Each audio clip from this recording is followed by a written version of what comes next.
Құрметті оқушылар, Нұр Әмір арнасына қош келдіңіздер. Бүгінгі сабағымыз асықтың түрлері. Ең алдымен асық ойыны жайында айтып өтейін. Асық ойыны сан ғасырлық тарихы бар қазақ халқының ұлттық ойыны. Асық ойыны мергендік пен жылдамдықты қажет етеді.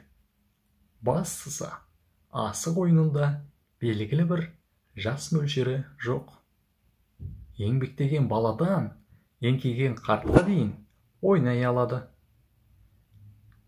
Асықтың түрлеріне кезек берсек, ең үлкені әрі ойын барысында ең маңызды асық сақа деп аталады. Қорғасын құйылған сақаға көк табан делінеді.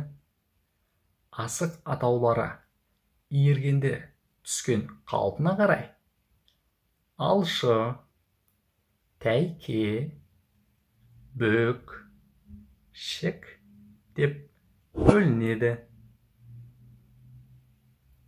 Ендеше оқушылар, келесі кездескенше сау болыңыздар.